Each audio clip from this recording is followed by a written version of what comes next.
time to have that dinner. The attendance was low. There were no kids there. There was a real sense of concern that I think I was wildly naive, and my thinking was like, oh, this will just pass and it'll be fine. And I don't know why people are getting so upset or so worried.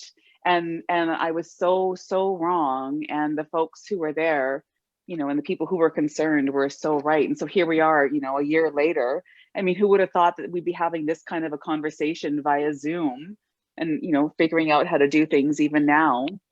But I think this is a wonderful idea to have a catalyst for some really important conversations that I'm really looking forward to just, soaking in. So this is really neat. So this is a partnership with UBCO, and we're going to be talking about some pretty important things. And I'm really looking forward to listening. And Dr. Shirley Chow is going to be facilitating the actual conversations. But before we get to the conversations, we have some people that we would like to introduce and to thank for being here with us. So we're going to start off with a land acknowledgement. I believe Chief Greg Gabriel of the Penticton Indian Band is here to join us. Sam. Oh, hi, Chief Gabriel. I'll leave it over to you. Good evening. Oh, am I up? Okay. I'm gonna say a greeting in my language, and I'll explain to you what the greeting is. It goes, "Wais bis nexil, il mechum celtican, in tum Pinkton." And that means good evening and welcome. Really, in our language, in our community, it's welcome friends and families and our brothers and sisters to tonight's gathering. I also introduced myself as Chief Greg Gabriel.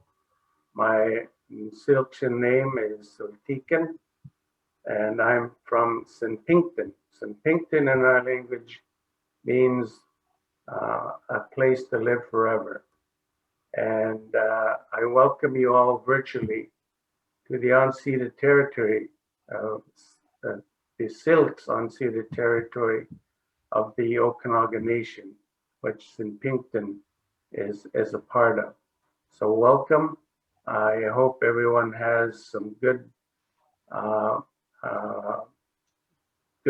discussion tonight on a very important topic. And thank you for inviting me, and I look forward to your discussion this evening. Lim. Thank you very much, Chief Gabriel, and thank you very much for joining us. Up next, I believe we have an anthem, the Canadian anthem, and it's a video of the OFC singers. Is that right, Ling? Yes. Yeah. Larry, please.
All right. Thank you very much. Thank you very much for that. And we have Dr. Hua Meng up with us next for our opening remarks. Dr. Meng, are you there? Yes. Oh, good to see you again. Hi. Yeah, nice to see you. I felt Sarah is a very kind person. She volunteered for us so many times. Oh, it's my pleasure. Our last meeting was at the Spring Lantern Festival 2020. That's right. Yeah. And you hugged me. I was surprised because people may be afraid, but I really feel you are a kind person. I remember that. Oh, that was wonderful. So let's start. Good evening, everyone. Welcome to the opening forum of our 10th annual Asian Heritage Month, hosted by the OCCA and its partner societies. We will also organize multiple events and activities in the entire month of May, in addition to this event. This year, the Asian Heritage Okanagan is financially assisted by federal and provincial governments. As the Canadian government declared in 2002, May is Asian Heritage Month, which offers all Canadians an opportunity to learn more about the history of Asian Canadians and to celebrate their contributions to the growth and the prosperity of Canada. I repeat this every year during past 10 years. My name is Hua Meng. I am the founding president of the OCCA and the chair of Asian Heritage Okanagan. I would like to take this opportunity to thank all OCCA directors, Asian Heritage Okanagan committee members, donors, and hundreds of volunteers every year.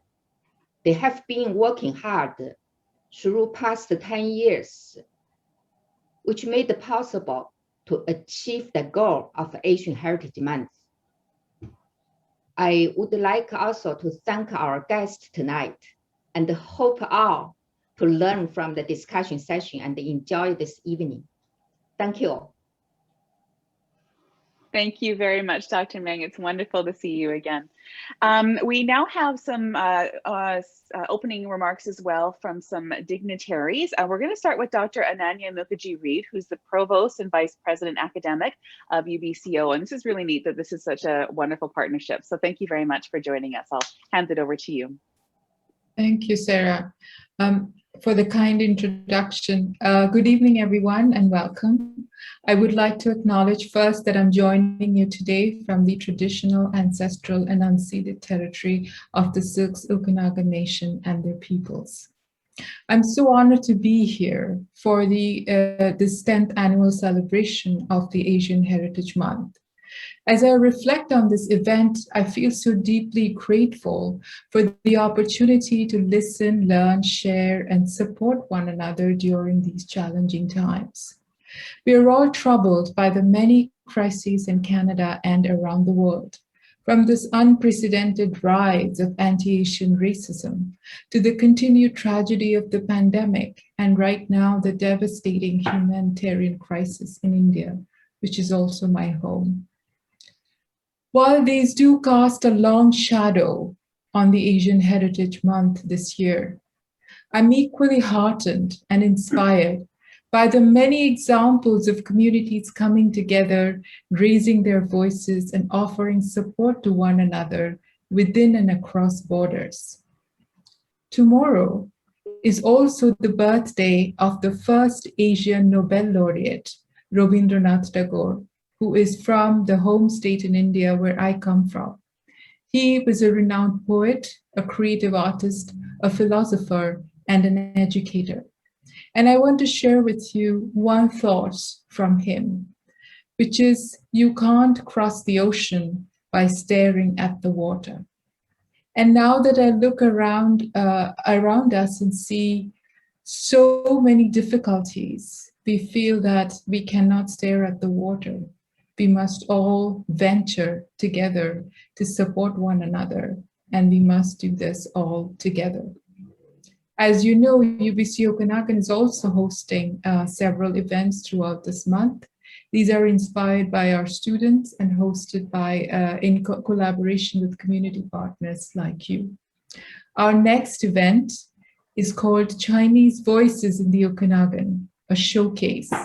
It is on May 12th, and this event will celebrate the linguistic diversity among members of the Chinese community in Kelowna, including those who trace their heritage to mainland China, Taiwan, Hong Kong, and Macau, and will showcase a website featuring community folk songs and folk stories. We also have a celebration by the Indian artist on the history of Bhangra, which is comes from the land of Punjab. I hope some of you or all of you can join us for these events. And with those words, I'll leave you with.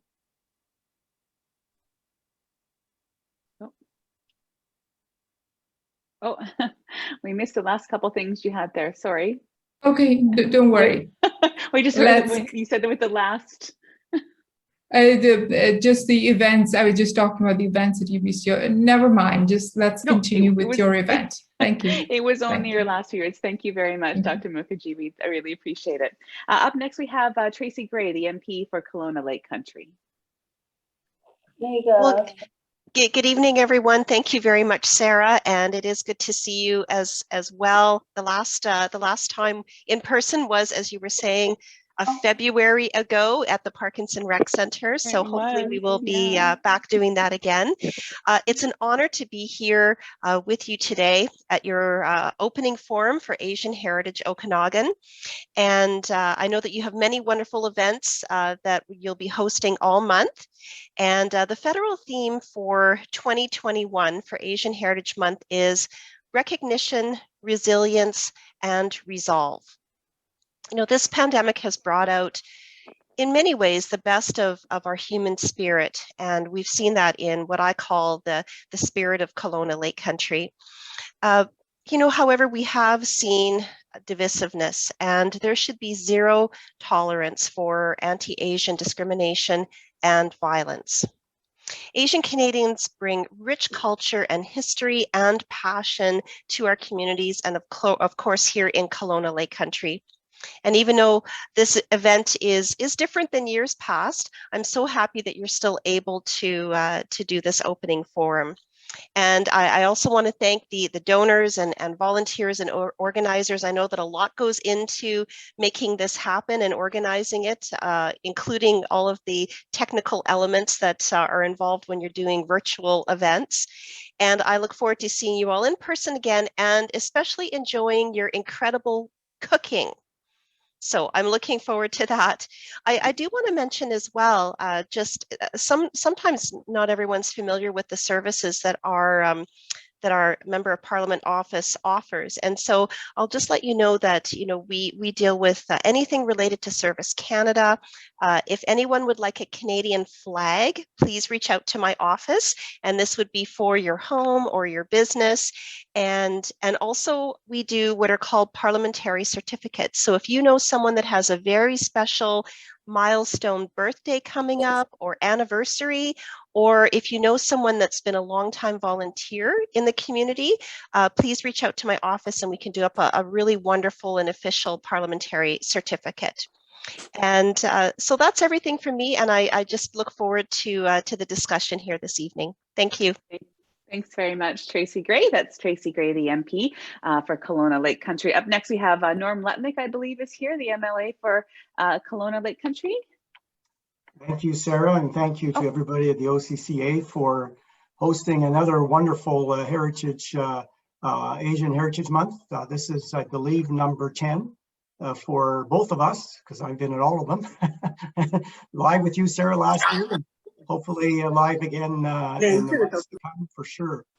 I just want to say, to add to what everyone else has said during these tough pandemic conditions, it's a real shout out to everyone, all the volunteers, all the organizers. Today, the performers during the intermission, thank you to them as well. You know, none of this gets done without a whole bunch of people lifting together. So thank you to everyone for doing this. it gives all of us an opportunity to learn more about the many achievements and contributions and concerns of people of Asian descent. As most of you know, or many of you know, I have a daughter that's born in the Philippines, but moved in with us at 2 years old. She is doing great in Kelowna. And I have grandchildren who are half from the Mandarin side of the world and half from the French and English Canadian side of the world. So we love them dearly and get an opportunity to keep them in our bubble, which has been really a godsend over the last year plus. So I'm really looking forward to both parts of the session today, but especially the one that says we're going to learn about children of visible minority status communities. I want to see and hear about that in particular, given my grandchildren and my daughter.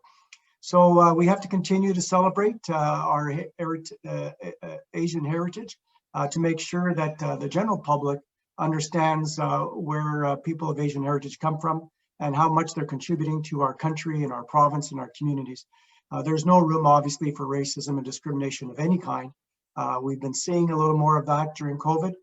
We have to nip it in the bud, and I think education and things like today are the best way to do it. So on behalf of all the provincial constituents of Kelowna Lake Country and the Central Okanagan in the Kelowna area, I'd like to again wish you all the best, and I look forward to listening over the next hour and a half or so. Thank you very much. Great. Thank you so much, Norm Lutnick. Next, we're going to hand it over to Harwinder Sandhu, the MLA for Vernon Monagee. Harwinder, are you there? Yes, thank you, Sarah. Great to Hi. see you. Good to see you too. Hello, good evening, everyone. Before I begin, I would like to acknowledge that today I am virtually joining you from the northern part of the unceded Okanagan First Nations territory. I would like to thank OKA and its president, Ling Fu, Dr. Hua Meng, Chair, Asian Heritage Okanagan, and Director Larry Lin, Dr. Shirley Chow, and all the organizers for hosting this event and for your invite. We all know that this Asian Heritage Month is unlike any we have celebrated in the past. From the early days of COVID-19 pandemic, Asian Canadians have been targeted by increased hate and discrimination. Unfortunately, discrimination towards people of Asian descent, it runs deep in Canada, from the head tax to the internment of people of Japanese descent to the violence we're seeing now. Asian communities in this province have been fighting for equity and justice for over 150 years. While we recognize the past injustices and the current racism, it's very important, but I know that the Asian community is not solely defined by the racism we face. We must also celebrate Asian excellence. Asian communities have played a big role in building Canada. We all know, from building railways to highways and other big infrastructures. Not only that, Asian communities have also played a crucial role to deal with the pandemic, whether it's your contribution towards the healthcare sector, essential work, business, and in many, many areas. I encourage everyone to take this opportunity to learn about the diverse cultures, traditions, and histories of Asian Canadians.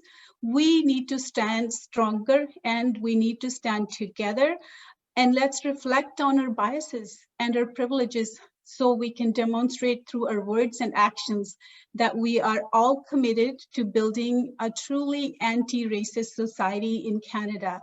And I would like to wish you all happy Asian Heritage Month, and I look forward to this evening's presentation. Thank you so much. Thank you very much, Harwinder. It's nice to, we've met on the phone. This is in Zoom. Hopefully one day we can meet in person. Thank you very much. Absolutely, thank you.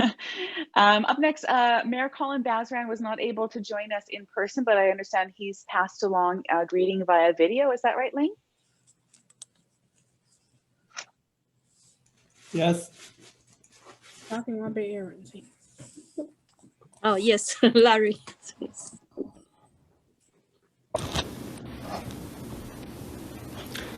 Hi everyone, and thank you for this opportunity to offer a few comments on behalf of the City of Kelowna. As someone who grew up here, I can say that Kelowna wasn't the most culturally diverse place, but it is definitely becoming more diverse.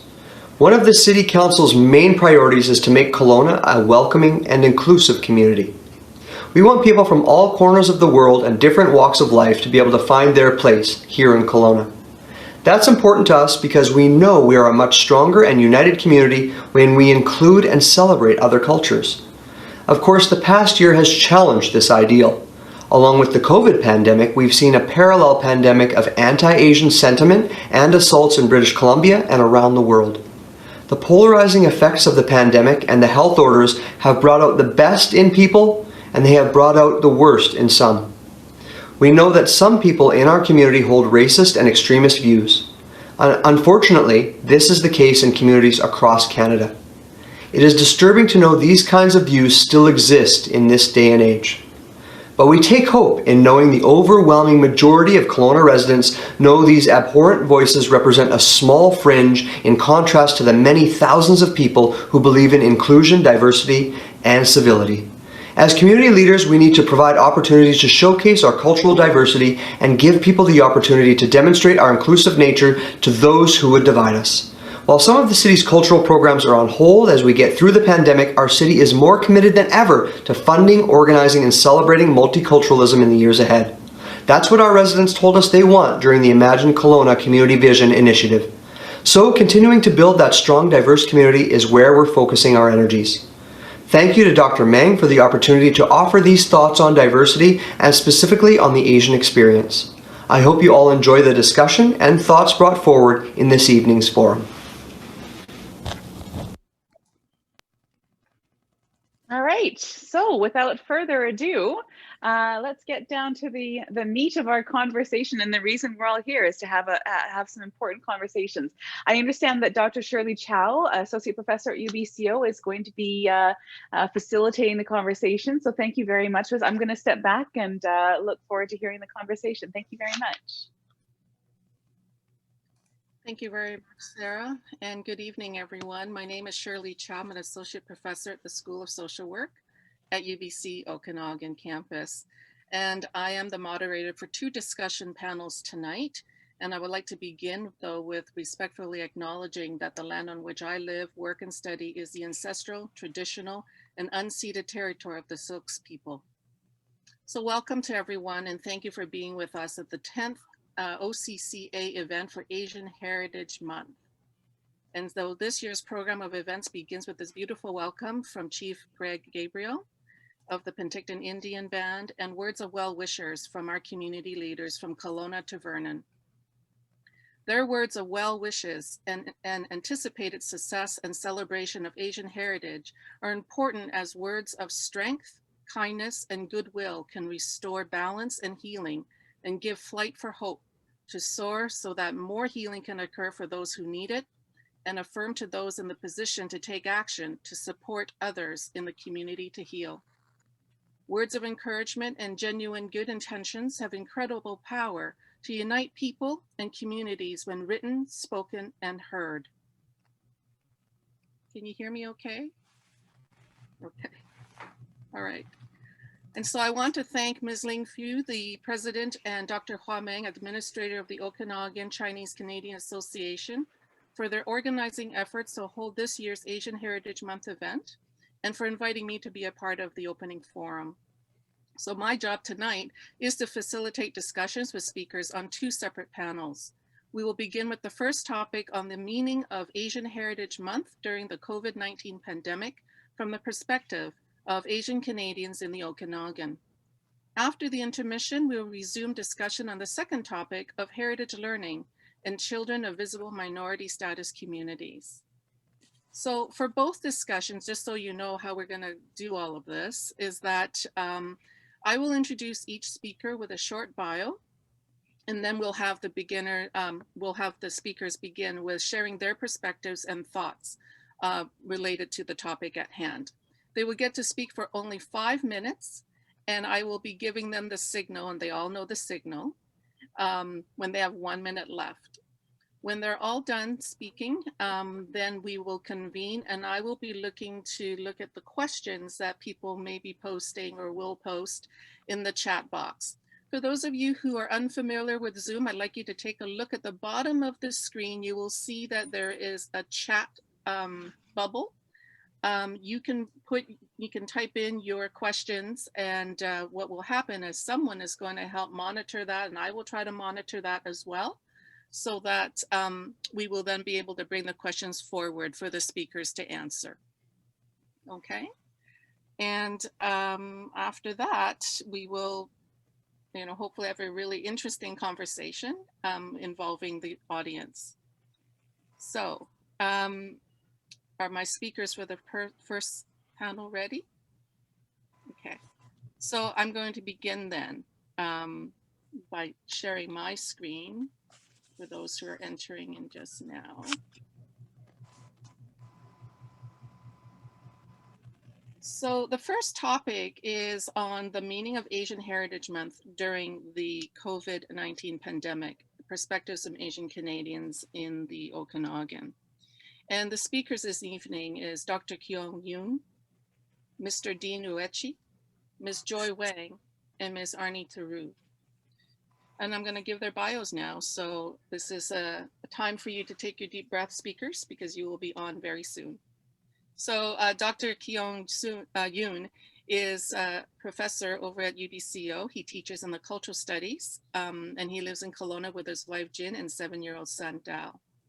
Mr. Dean Uechi, he's a second-generation Japanese Canadian, and his parents immigrated from Okinawa in the 1970s, and he has grown up primarily in Kelowna and Vancouver. He currently works for the Bridge Youth and Family Services, supporting those living with addictions and experiencing homelessness.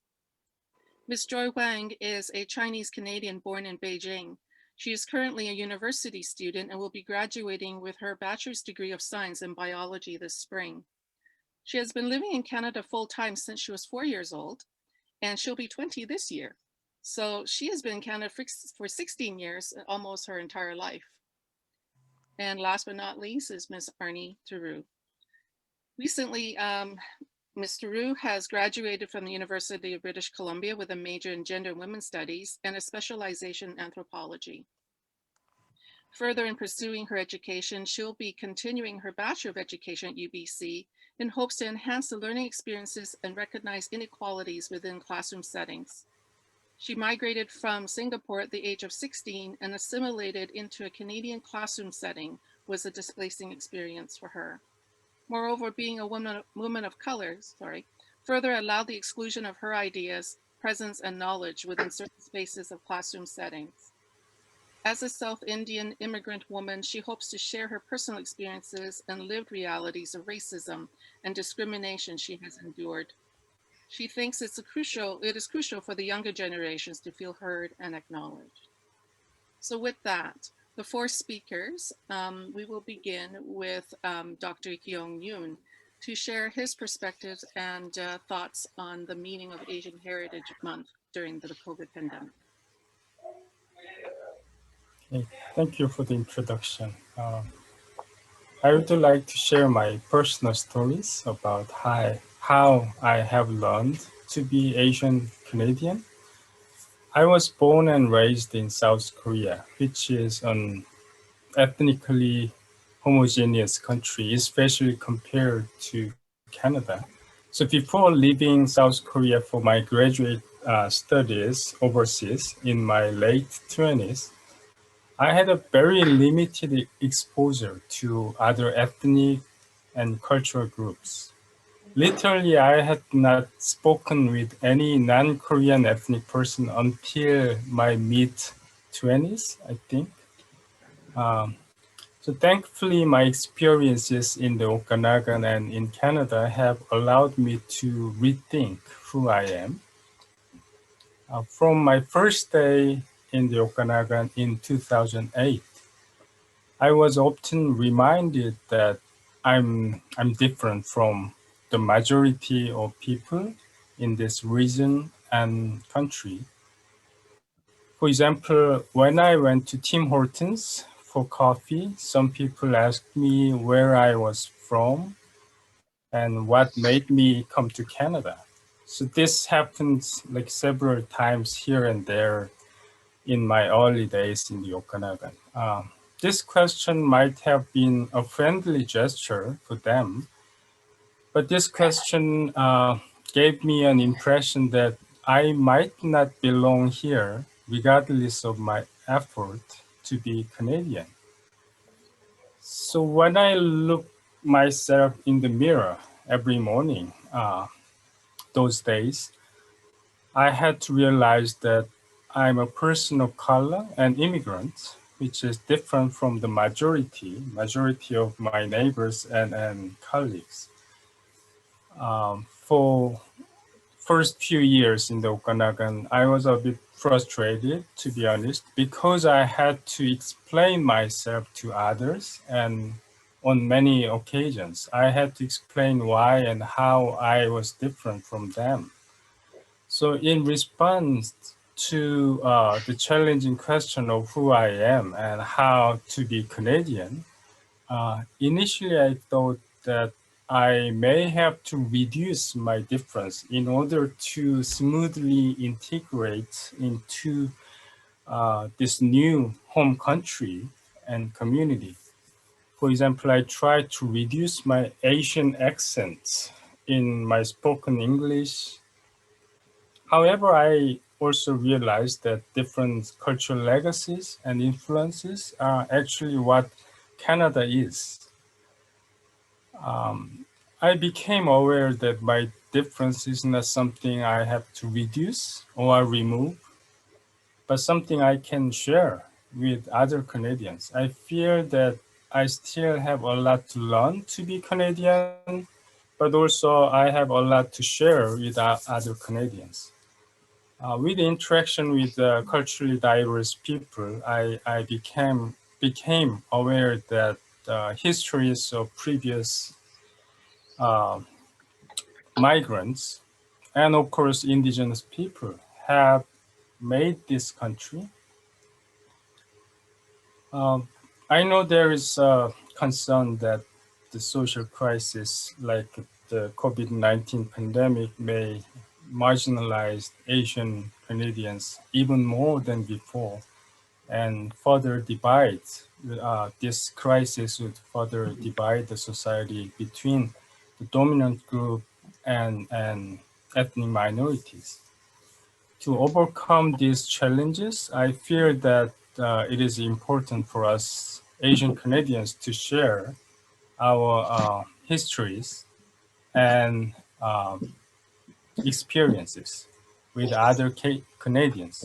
I'm looking forward to getting vaccinated. I believe vaccination will help us to live together without social distancing. I miss those days.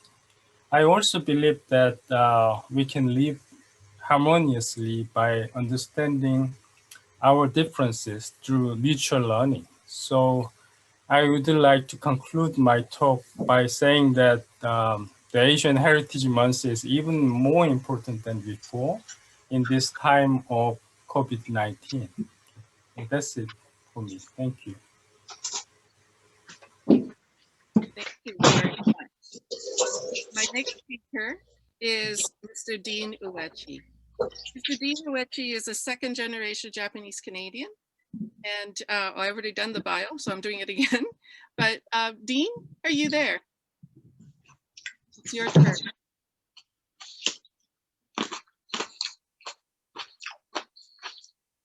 Dean? Oh, hi, sorry. Can everyone hear me okay? There you are. Yes. Start your 5 minutes. Okay, thank you.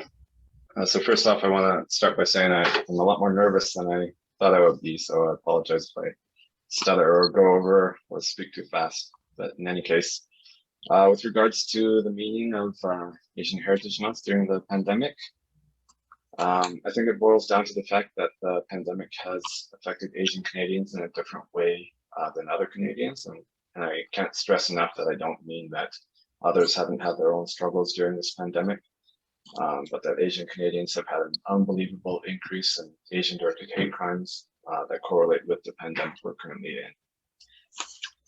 What I see today is that among those who protest the restrictions are those who blame Asians for the current situation. It's not speculation that Asians are experiencing an increase in those crimes. I'm sure some people have heard on the news that there's as much as a 700% increase in the amount of Asian-directed hate crimes in the Vancouver area since this pandemic started. And when I heard that number, like 700%, it was really shocking to hear. I don't know what the numbers are locally here in Kelowna, but regardless, that type of statistic on edge. I know everyone's experience will be different, but I feel that it's important to recognize and have conversations about this for the sake of those that don't have a platform to speak out and maybe feel the same way that I do. I notice that I feel on edge when I notice I'm walking down the park and someone is staring at my wife and my kids in front of me. I notice more often now than before. I'm asked if I'm from out of town or where I'm from. And after, I always ask myself, you know, why do we get asked that question? And the answer is because of how I look or how we look. It's I think it's exactly because of the fact that we're visible minorities. I mean, we're visible and we're minorities that this happens. But I think what concerns me the most is I guess because of this pandemic, we're all on edge, and it's almost created a justification to have people ask others to identify themselves of where they're from. And I think that mentality that people are sort of looking for who doesn't belong is what really scares me the most about this pandemic. And I think the end result is a community where new and perhaps old-rooted Asian hate becomes something that feels justified. So among all that, I guess to answer the initial question, I think it's especially important during this pandemic that we continue to have events like this that celebrate Asian heritage and allow space for Asian Canadians and other racialized Canadians to feel safe to be who they are, and that their culture is something to be celebrated here in Kelowna. And lastly, I want to acknowledge and point out that during this pandemic, racialized and marginalized Canadians, Asian, Black, Indigenous, all racialized Canadians are being especially hit hard during this pandemic. A lot of racialized Canadians work at or run businesses and don't have the luxury of working from home. A lot of families have been greatly affected, and there needs to be greater support from the government to support those families through this pandemic. And yeah, that's all I got. Thank you. Thank you so much. And my next speaker is Ms. Joy Huang. Where are you? There you are. I'm here. Hello. Hello everyone. I am Joy, and I will be speaking to you about the meaning of Asian Heritage Month to me and why I think it is so important. So Asian History Month is an opportunity for people to understand Asian culture and values, especially at a time when there is so much tension against the Asian community all across North America.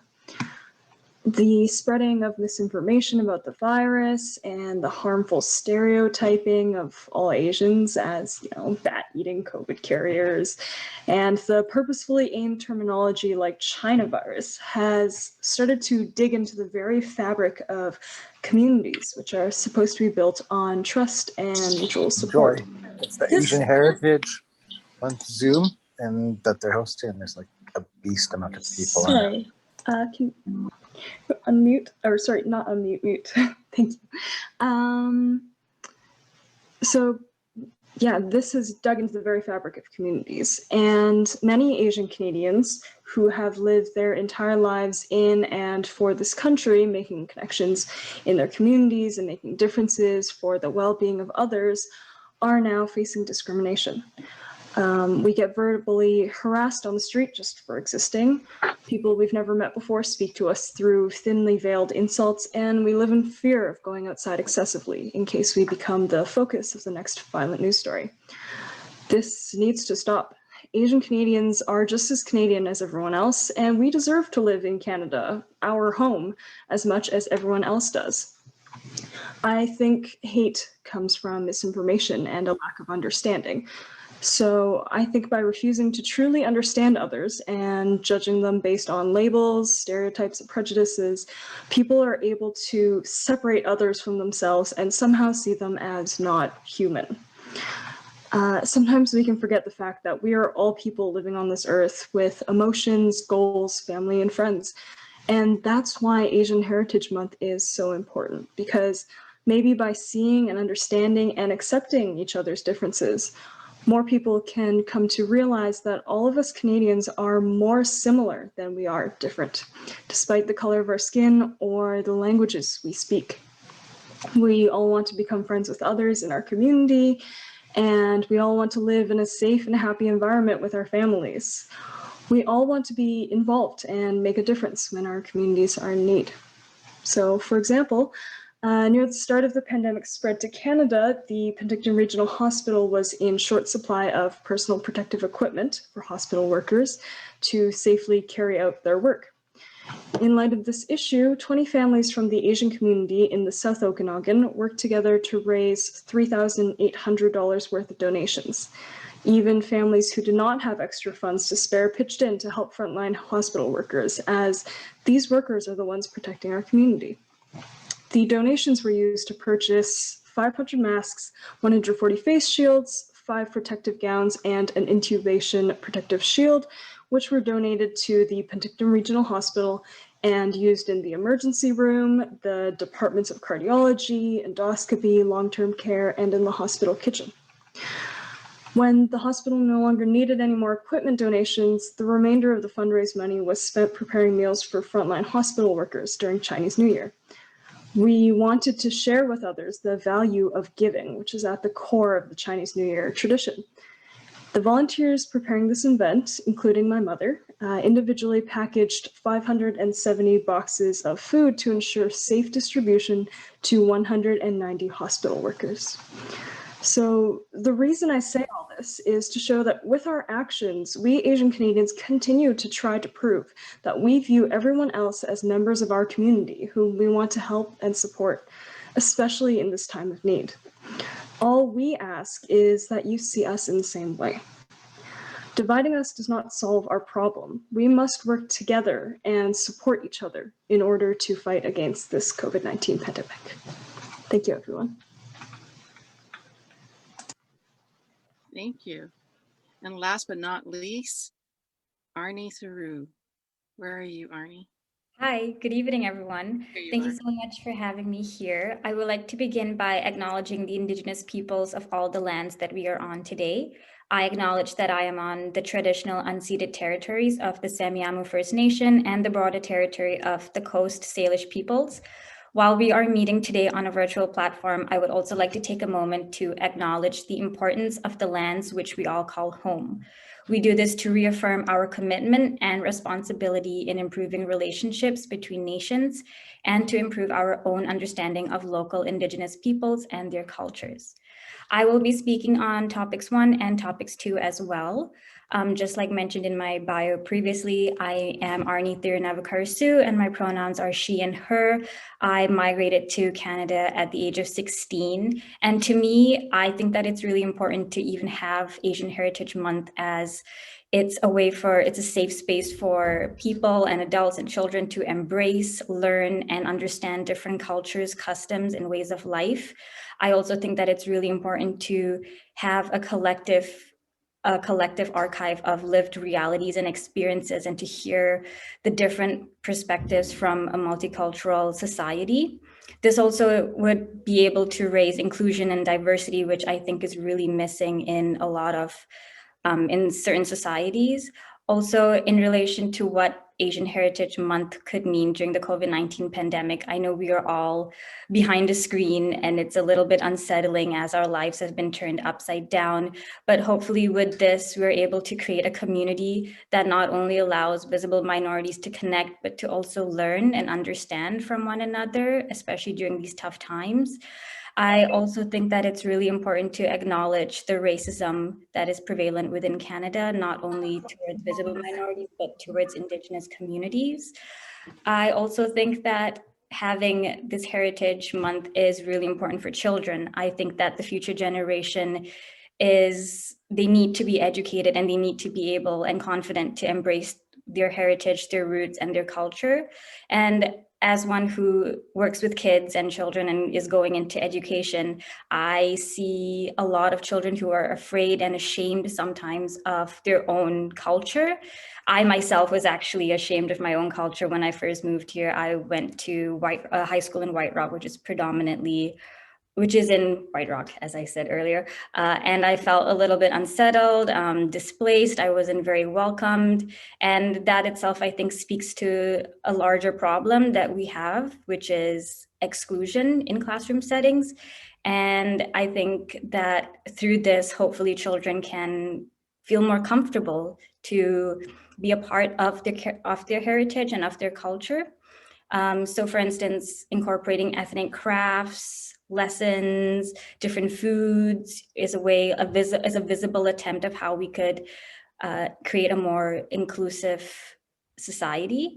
I actually worked with the Okanagan, with the OCCA, and we did run a homework club program throughout the years of 2018 to 2022, if I'm not too wrong, with the help of Jin and Kumi Ito. That program was really significant to children because the children that were there initially, some of them, they weren't too sure of other cultures, and that was a really safe space for them to be able to not only be able to be comfortable about their own culture, but to also learn and to understand more about their peers in a safe environment. And I think it was a really important way to get children to feel empowered, comfortable, and confident enough to be their own authentic self. And in order for them to merge not only a Canadian identity, but also their heritage with that identity is also significantly important. So I think that this is a really important thing that should be held maybe every month if possible. But yeah, thank you so much. Well, thank you to all the speakers for keeping to time in such fabulous ways and giving extra minutes actually for more conversation. At this time, I invite anyone who would like to pose questions in the chat box. I haven't seen any yet, unless there were some that I didn't catch. If there are others who are biting at the bit to ask a question, then I would direct you, just to help me keep this orderly, I would direct you to actually use your blue hand if there is. Can people raise their hand? People know how to raise their hand through their, I don't know if that function was made available. Okay, so any questions so far? I don't see any in the chat box, because then I'm gonna have to whip up a few. Yeah, if someone have question, they can unmute themselves and then to ask.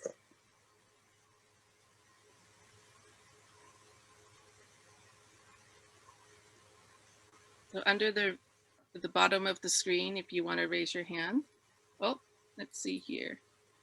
One good question came from one of the audience members. She says, if we walk in the street in Canada and someone yelled at us and asked us to go back to our country, what should we do? Thank you. Any one of those 4 speakers in the first panel want to answer that? Raise your hand.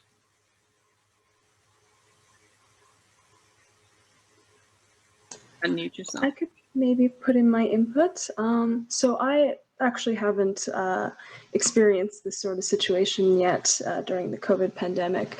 And honestly, in a perfect world, maybe we could say, oh, well, defend yourself, say, hey, I belong here. But unfortunately, I think the people who do this kind of thing they're not looking for you to argue against them and defend yourself. They're just looking for a target. And so it's unfortunate, but I think confronting them directly, it may be something you want to do, really is, but I don't know if it gets through to them. And so that's why we do things like this, where we try to raise awareness against racism to people who will actually listen and create a better environment for Asians and for minorities. Thank you. Anyone else of the 4 speakers so far may want to answer that one as well? Dean? Sure, yeah, I'm kind of follow along the same lines as what Joy said. It is one of those difficult situations. It's always tough to hear something like that just thrown at you. I've heard that kind of as a car drove past me and my family once, and you know, at that point, there's nothing that you can do to the person who uttered that phrase. But like Joy said, I think if we kind of focus more inwards into like how that made us feel and have these discussions with like our families or friends, whoever was there to witness that, it's a tough thing to go through for sure. And again, it's not something that you can just like grab someone and stop them and then kind of educate them and change that perspective in just one conversation. But these ongoing conversations that we have, I do think, as tough as it is just one way to go through it, but it doesn't make it any easier, that's for sure. Thank you. Another question has been posed. The question is, has there been a known case of anti-Asian hate rage in the Okanagan recently? Of my 4 speakers, do you have an answer for that? Have you noticed? You I think there has been some suspicious look at the Asians wearing masks in the early period of pandemic, and for sure. And then I have talked to some of my Asian colleagues, and they felt quite uncomfortable, especially during the beginning of pandemic. As Joy and Dean pointed out, this there's huge like stereotyping of Asian Canadians. So I think in following up on the first earlier question, I think the main issue is the system and structure. So some people, some non-Asian people think they can do whatever they can. So structurally, we shouldn't allow that kind of behavior. And then there's culturally, we have to educate people, each other, I think. Arnie, do you have anything that you'd like to add or address? Yeah, I could definitely touch on, I think it was the first question as well, in relation to someone saying to go back to your country. I've actually heard it I've heard or seen a situation of that happen before. And I would just want to say that always think that whoever is saying this is saying it out of hate and anger. You know, they're a very angry person. They aren't really thinking about what they're saying. And as much as it's really hard to not take it personally, try not to take it personally, because at the end of the day, we are all settlers. We all came to this land inevitably on Indigenous land. So I think it's kind of funny at the same time how they're telling us to go back to our land when none of us are actually from this land. But yeah, to just think of them as someone who's not thinking very straight and not really speaking what they're supposed to be speaking, and they're coming from a place of hate. And yeah, I think there was also another comment down here from Vicky, and I agree as well. This is definitely a safe space for people to share their experiences and to hear from one another, especially because our panelists, we have a wide variety of ages, from young going on to, so it's really interesting to hear from everybody else as well. Yes, there's another question here. Says, with crisis comes opportunity. I would like to ask what further support we are able to receive from 3 levels of government to assist culture groups turning this crisis into new opportunities in the Okanagan. Maybe Tracy or Norm can help answer this. Thank you. And I would add Harwinder as well. You want to take a stab at it?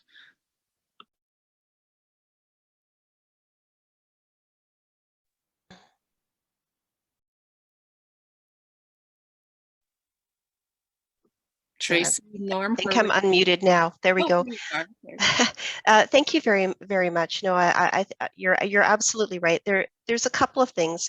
Now, this isn't specifically for maybe a particular granting program in that way, but there is the Canada Summer Jobs Program, which is always available and was expanded for this year.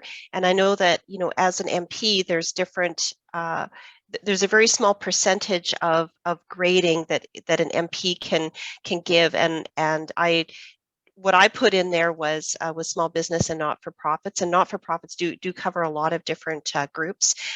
So there's that, because I wanted to make sure that there was you know, good coverage here within the Okanagan.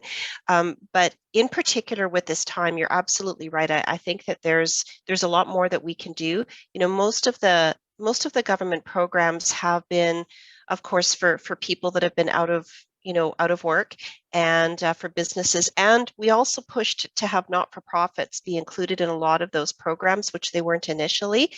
And so, you know, I know that that's been helpful to some people, but sort of as we move forward, and especially as people are able to get together again, I think that there's definitely things that we should be doing as people start gathering. And that also includes, you know, the spaces that people are at, like a lot of the community centers. I mean, you have a beautiful building that's probably been really underutilized, you know, recently. I know that there was some funding that I did reach out specifically for seniors events, because it's really important socially for seniors to get together as well. So I think there's a number of different ways that we can do that, but you're right. I think that we need to do more, and there should be some different programs that we develop, especially as we come out of this pandemic. So provincially, to tie into Tracy's comments, and I'm sure Arwinder will have other things to talk about as well, is we have a BC Multiculturalism Act, and under the Act there are grants available to registered nonprofits and other organizations. So if there are any other organizations, they should actually do a Google search. I think would be the fastest way to look at it. The program under 2021 had $800,000. I'm not too sure if there's any money left in it to support projects. And they say here that it's to build intercultural interaction, trust and understanding, or challenge racism, hate, and systemic barriers. This year, the program prioritized projects that address anti-Indigenous, anti-Asian, and anti-Black racism. And to support this, grants were divided into different groups, anti-Indigenous, anti-Asian, anti-Black. And there's also money for youth, for BC 150, resilience and recovery initiatives, and other things. So the project should have started March 1st, 2021, and end by the end of March next year, 2022. So again, that's $800,000 available in funding between the two streams. And I don't know right now if there's still money available that hasn't been already allocated, but if you would like to know and you live in the Kelowna area, send your local MLA a note and ask, and they can find out for you. And of course, if you're in Vernon, Monarchy area, we have a great MLA there as well who can help you in that area. Thank you. All right, so I can go next. Thank you, Norm, and thank you, Tracy. Norm and Tracy highlighted some federal and provincial initiatives, and I have posted some website links as Norm was talking about.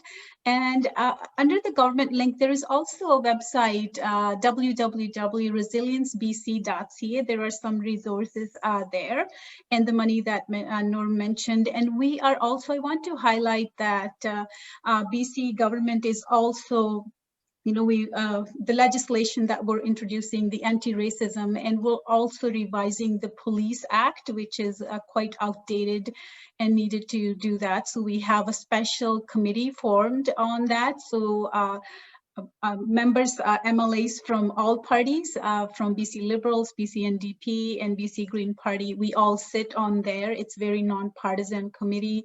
We hear from different stakeholders, and that's how we will make some recommendation how we can revise the Police Act, because again, systemic racism is also deep-rooted in many, many systems we have and in the RCMP and history.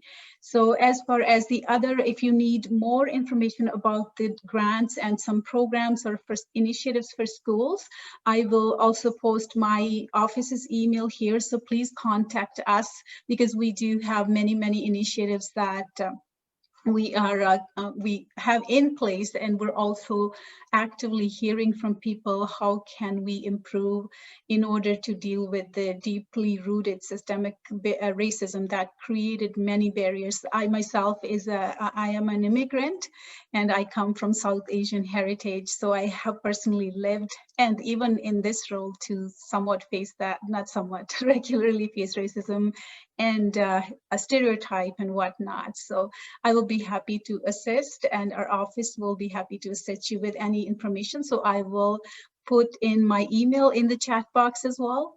And thank you so much. That's a great question.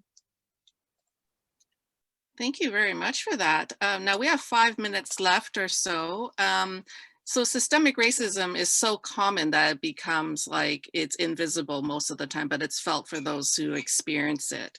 Now, I think we're really warming up because there are three questions. One of them is, do schools in the Okanagan have admin roles that deal with racism? In my school district, we have a district vice principal of equity, diversity, and inclusion. Wondering if the schools there, Kelowna, Okanagan, there have anything like that. Is there anyone here who can answer that question?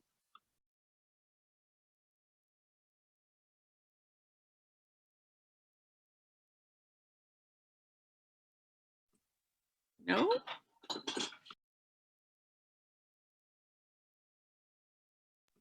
Okay, so perhaps 3 levels of government. There's something that needs to be addressed, perhaps. So I'm going to move on to the next question because we only have a few minutes left for this panel.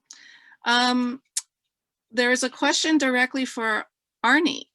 Could you please share your experience as a teenager when you first came to Canada, when you were 16, and did you feel supported, and how did you cope with school life and possible racism as a teenager? Yeah, for sure. That's actually a really interesting question. When I first moved from Singapore at the age of 16, I was a little bit lost. I wasn't too sure what to expect. I did speak English, so English was my first language. So in that sense, it was assimilating to a Canadian lifestyle was a lot easier for myself and my family. Because I joined at 16, which is in grade 11, everyone is predominantly, they have their friends, they have their groups, everyone's about to graduate high school. So it was a really tough time for me to make friends. I actually only graduated with one friend, and till this day, she's my best friend, which is kind of funny, but it was really interesting to have to navigate my life because I really embraced my Indian heritage. I would always wear bindis. I would always, bring home-cooked meals. And that wasn't really something that I saw the rest of my peers doing in the school settings. Otherwise, I would say that the counselors there were pretty helpful in that sense. They had groups that you could join, clubs that you could join as well, and to just try your best to be your true, authentic self. Because at the end of the day, you do not want to change yourself for anybody. You are yourself, and you have to stay true to who you are. But always give it a go, try your best to make friends and join new clubs, and always reach out for help if you need help. Thank you. Are there others who want to share their experience? I want to say one word. Please. You want people respect you. Before that, you have to respect the other people. We always are talking about races. On top of that, before that, we have to know truly who you are. And although we bring our own culture from all over different countries, we have to respect each other before we say the races. When they're racist, nobody is perfect. We're all human beings. So what kind of situation we call racist? Hello? Yeah. So when you're talking about racist, hello? I know in Canada, there's a people, bad people, it's a thief. Can you send him to the jail? No. Here is Canada. You have to prove. When you say racist, you have to prove. What kind of situation, what kind of circumstance, and you emphasize racist. When people say, oh, go back your home, your English not good, blah, blah, blah. So that's mean the people maybe like don't take it serious. The people maybe has some drama, but on top of that, that's so true. We have to, doing the good, practice more and more English. Everything you have to start from who you are. We have to be humble to living in this country, to see the other, different word. That's how I feel. When you're talking about racist, maybe it's our own individual problem. I living in Canada 18 years. I never have any problem with racists. No. So when people talking about that, maybe they have some problem themselves. That's how they feel hurt. That's how I try to say. Thank you. Thank you very much. I think on that alone, there'd be a lot of discussion, and maybe another day we can have another, because systemic racism is more than individual experiences. It is more than that. So, but definitely it's not a place for us to go further today on it, though I think it is worth, as others have said, we should have more conversations about this, because indeed there are people who don't know what racism is and have no idea when they experience it until years later, where they've experienced a lot of harm, and that affects them.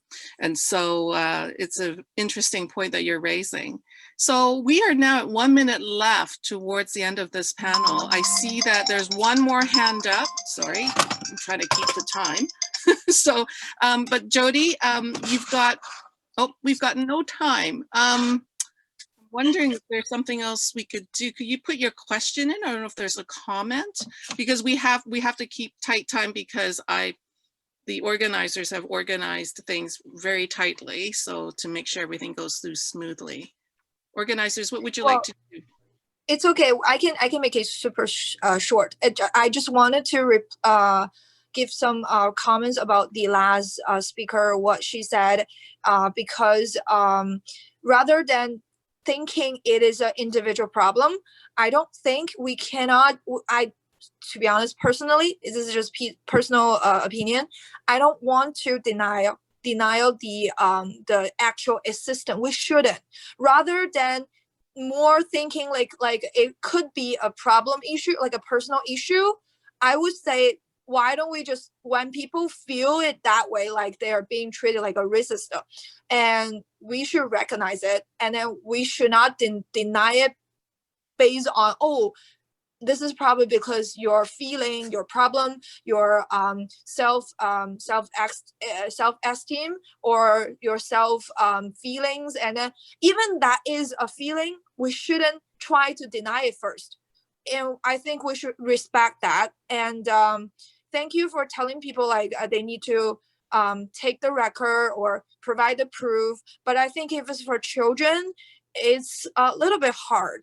And because they're not with their with our parents or people who just always have eyes on them. So basically, maybe like those kind of racism, it happens in a really short time, and even that child cannot be recognized it before, like they don't realize it until they feel something was wrong, like because that could be a new experience to them.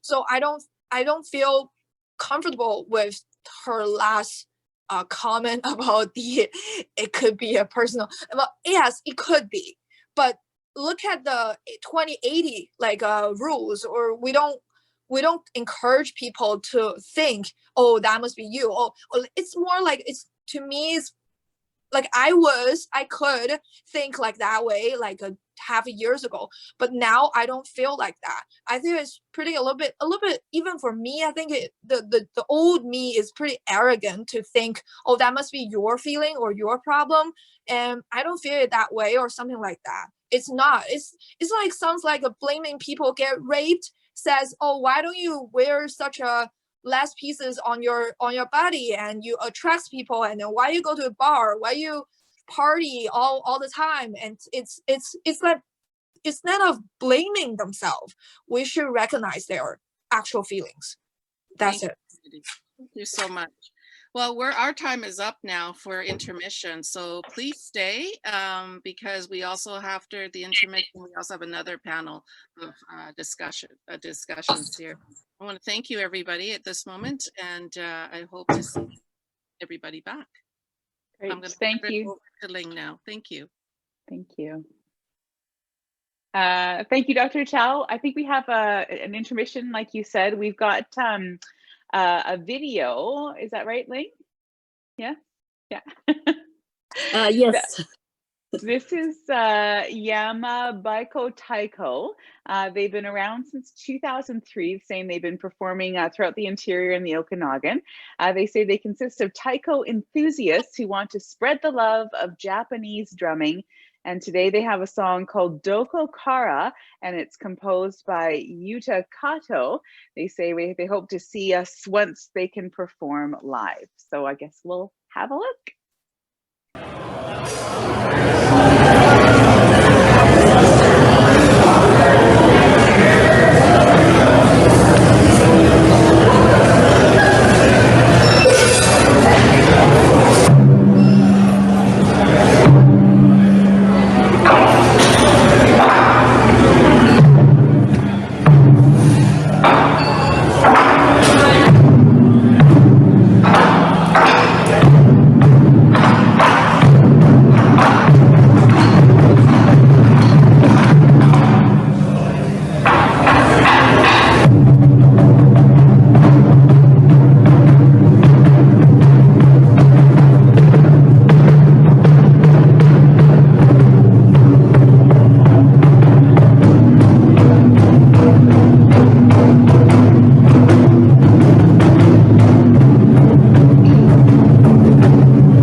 right. It's a nice little break there, hey? Everybody's energized now. I think we're ready for our second panel discussion. Is that right, Dr. Chow? Yes. All right, I'll hand it over to you. Thank you very much. Here again, Sarah. So if you have ever had any opportunity to attend these performances, the taiko drumming, the dances, these are really meaningful healing. They're not just performances, they're healing practices. So many new immigrants may not be aware of that. And so it's the longer you're here, the more that you pay attention to these things, you come to respect that this is part of what it means to be Canadian, and to be here and to pay homage to those who have been here before us, and connecting to be part of the community. So I really want to thank you for having them here in the intermission. So I'm going to move over now to our discussion panel 2, and I'm just going, and I noticed there are some great conversations that people were having, so this is fantastic. I'm going to just post up now the discussion 2. I won't keep it up for long so that people can see the speakers, but I'd like to introduce this topic now.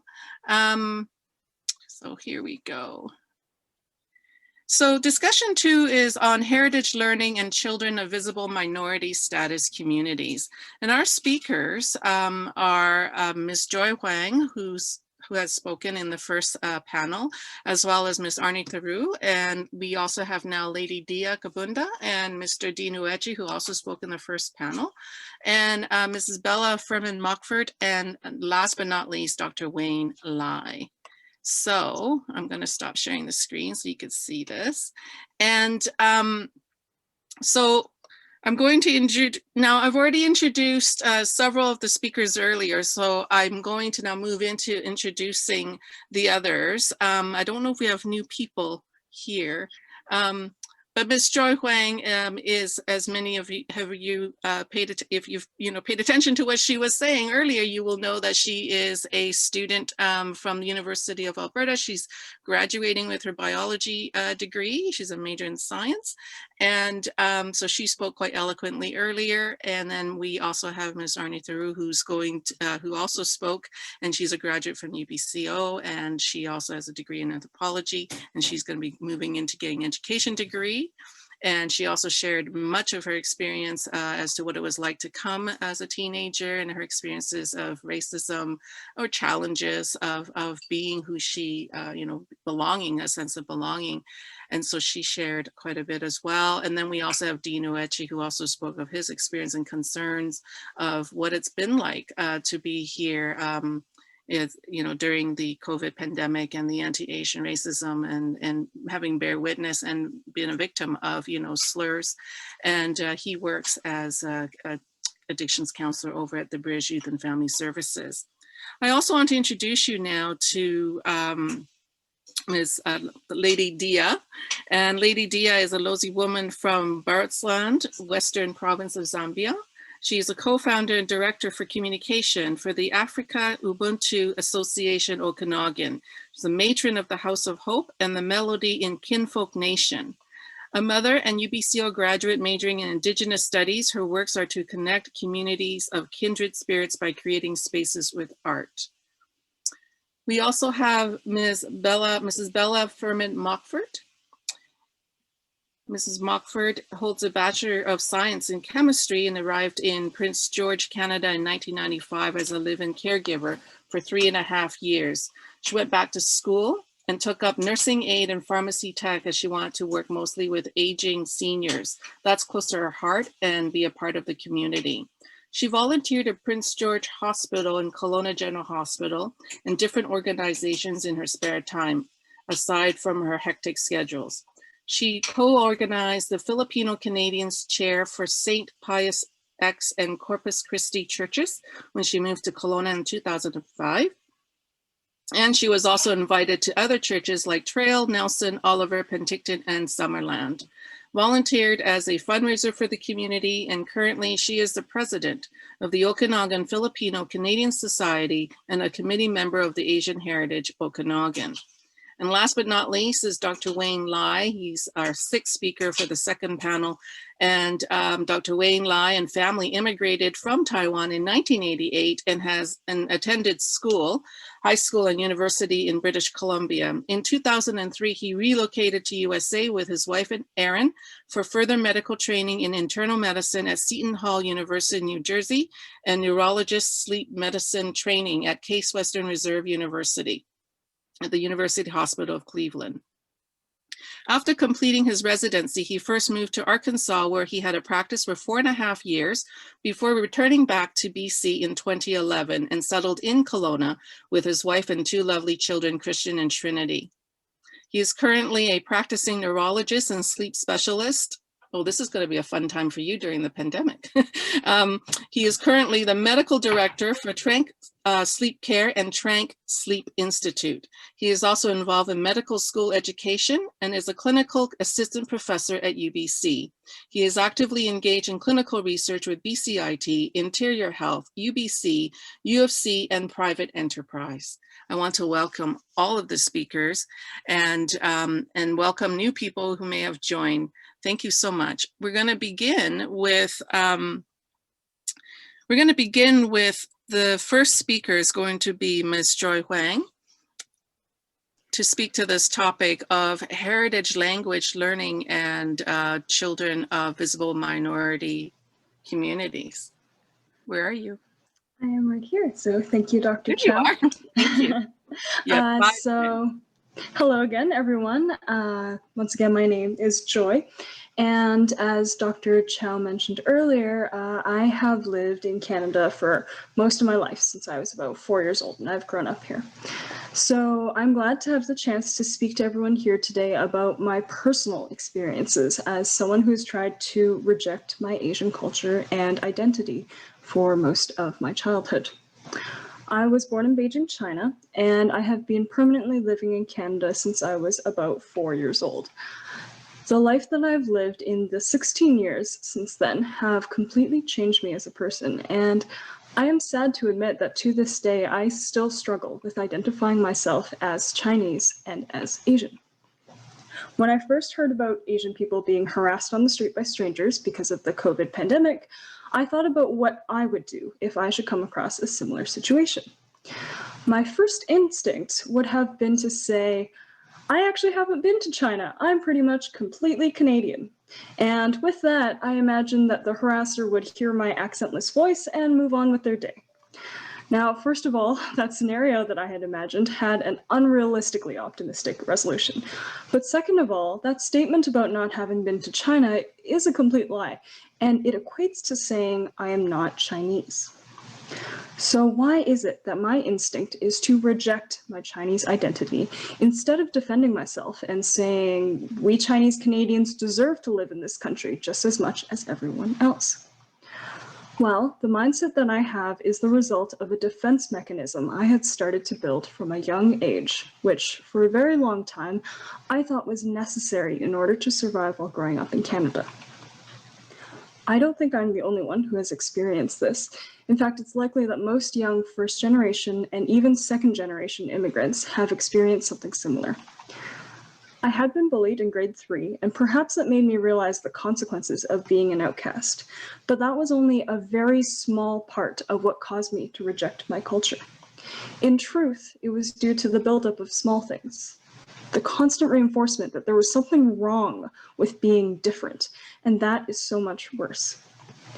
Other kids would constantly recoil at the smell of anything that wasn't a peanut butter and jelly sandwich. They loudly pointed out unfamiliar pieces of clothing and chanted racially offensive rhymes on the playground while pulling the corners of their eyes without knowing what that really meant. And every time something like this happens, you don't feel angry because they offended you, nor do you feel defensive because you know the beauty in your differences, because in truth, you don't know. How could you know when everyone around you regards you as a weirdo? And as a child, you are still figuring out who you are and who you want to be. And unlike with adults, almost all of your beliefs as a child are based on others' perceptions of you. So you believe that it's your own fault, and you feel ashamed of your differences and try to cover them up by copying everyone else. So you learn to hide your lunch under your desk while you eat, and you refuse to wear all those beautiful Chinese qipao dresses to events. And every time they sing an offensive rhyme, you laugh along with everyone else, even though it actually makes you want to cry. Slowly, you force yourself to think and act like everyone else and avoid anything that would define you as otherwise. So how do we fix this problem? How do we let children know that they will be loved regardless of how they look, what language they speak, and what culture they have? This is obviously a very complex issue, and all these things happened to me even before the anti-Asian hate that has accumulated because of the COVID-19 pandemic.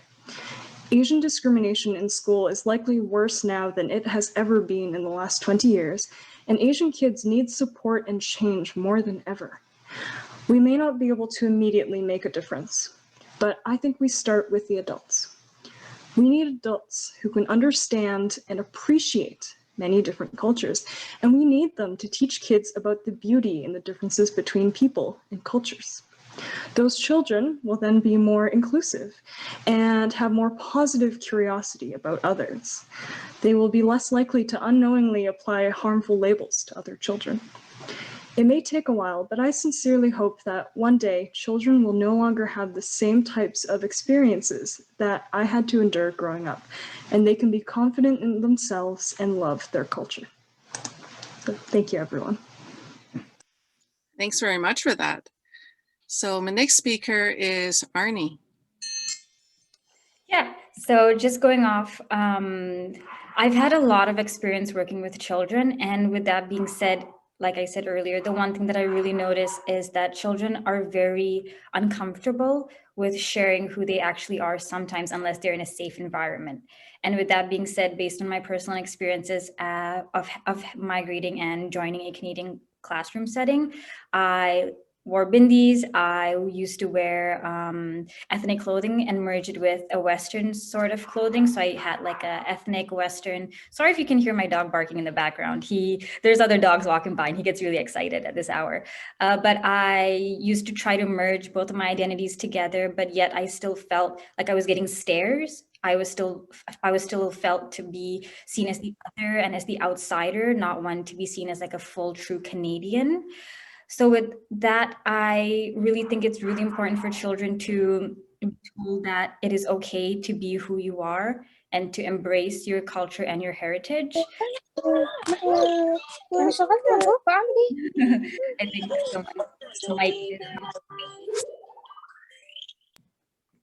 I think someone's mic isn't muted. I think it's Shrook. Yeah. So going back with what I was saying, with the Homework Club program, my main goal and aim was to not only help children to bridge that academic gap that they might have had with not being able to voice out questions or concerns, but to also incorporate ethnic and culturally diverse crafts and knowledge into their learning systems and into their ways of knowing.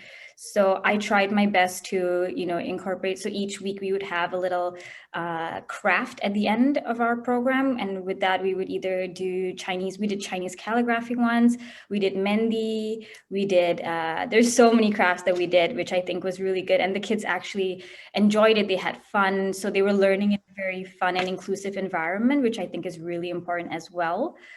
And going back with the whole, I think Joy touched on it earlier with food. I actually used to throw away my lunches just because I did not want the smell to get around in my classrooms or for my peers to even see me be eating my ethnic foods, which now that I'm thinking of it, my poor mom, she stood there, she made that food like an hour before I had to go to school, and all of that effort and waste is just gone. So I think it's really important to also incorporate different types and different parts of culture into children's education, which could hopefully bridge a gap between inequalities in classrooms, and which hopefully would stop the further othering of visible minorities in classroom settings. I think we have someone who's not muted. Yeah. And with that being said, I really hope that children are able to be proud of who they are, because I think it's really important that they are proud of who they are. And That's all that I would have to share based on my personal experiences. And thank you so much for this opportunity once again. Thank you so much for that. These are really deeply moving accounts, and it's important that people hear them. So thank you. Lady Dia, you're next. Hello, everyone. I'm so happy to be here, invited by OCCA. Thank you. Thank you, Chief Gabriel. I see also Dr. Tamez is here. I studied under her as I was doing an Indigenous Studies degree, so I'm very happy to be here. I am Lady Dia, and I want to share with you this song, and I'm going to build off this song. So it goes like this. We're gonna need more voices. We're gonna need more voices to spread our love. Ooh. You can snap. We're gonna need more voices. We're gonna need more voices to spread our love. Ooh, you can sing it with me. We're gonna need more voices. We're gonna need more voices to spread our love. Ooh, and one more time. We're gonna need more voices. We're gonna need more voices to spread our love. Ooh. Thank you, everyone. So thank you, Kumi. So I sing this song because I sing this song to children that I teach in youth. And I teach them through the programs that I run. But this song is talking about a specific kind of love, not just any kind of love. But before I tell you the specific kind of love I am talking about in this song, I want to share with you an important piece of history. So I learned this in my Indigenous undergraduate degree that I took at UBCO. And we had this book called Escape to Gold Mountain. And we also watched this film called Cedar and Bamboo. And what it is, it's about Chinese experience coming to Canada and in Canada. But also it talks about the deep relationship that Chinese people have and had with Indigenous peoples and with the land, and how that relationship was through the struggles that Chinese people were going through because of the Canadian government, and how Indigenous peoples really supported them, healed them, and they had a beautiful relationship. So it is very important to teach our children this narrative, these stories. So I have a child. My child is 2 years old, and he is African descent. I am from Zambia, and his father is from Uganda. And one of the biggest problems is that there is lack of representation for my child. He doesn't see himself. He doesn't see young little Black children running around. And that is also a problem now with building community, right? So even as simple as going to the park, you think it's fun, but when you go there, you feel very, very on the spot. And at first I thought I was crazy when I was at the park. I thought maybe I'm just hyper aware, but then I tried a different park and I met some Filipino parents who said they don't like going to the same park I don't like going to, because they also felt like, do I have something on my face? What's going on? Why don't I feel like I can participate in this space? So another question I always think about for my child is identity. So what is this identity? Canada, the colonial empire that continually works to erase Indigenous people. As a Black person and as a visible minority, I refuse to have my body and my child's body used to dispossess and further the agenda of the colonial empire that is Canada. So what does this mean? So I'll take it back to the specific kind of love. The specific kind of love I am talking about is listening. Listen to the land, listen to the spaces, and listen to the peoples. You know, I sing, and with music, if you want to have a great sound, you have to listen to the other instruments so that it works together. And that's when you have a beautiful jam. And that's the same as here. Are we listening to each other's stories? I am an African person, but it is important for me to also listen to Asian people's stories, Indigenous people's stories, Indian people's stories, my own stories, right? When we learn to listen is when we can flow and jam properly. So for instance, here, Indigenous people say, all my relations. In my culture, we say, Ubuntu. I am because you are. So community then goes beyond skin color. Having people that share the same decolonial philosophical ideologies that I have will not only help me in raising my children, but it will help my son accept himself and his culture. Because when you see other people and they're embracing their culture, you can then see yourself and your humanity, isn't it? So you become free. You become free in the acceptance. You see, as Arnie was saying, you know, if she was eating her food, I would pull out my food and I would eat too, because then it's okay, right?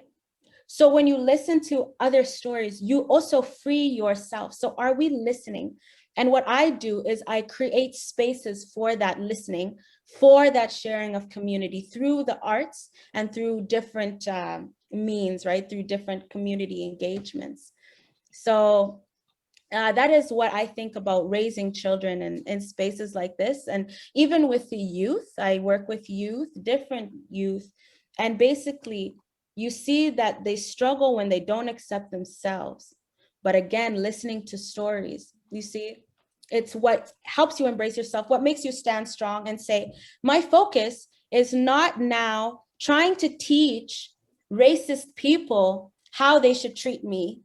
It is about, let me just focus on creating spaces where my people and our peoples and our community can gather and just be. So thank you very much for inviting me here and talking to you all. Thank you so much, Lady Dia. Mr. Dean Uechi, where are you? You are next. Hi again, everyone.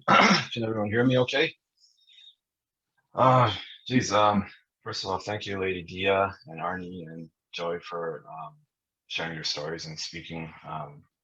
To be honest, it hasn't been long since I've had the words to sort of advocate and speak about my own experiences. I ran a restaurant for a few years before recently kind of coming into this field. But in any case, it's always empowering to kind of hear these stories and like Lady Dia just mentioned, like having this space to speak about these issues. So thank you, everyone, all of you, for speaking about this.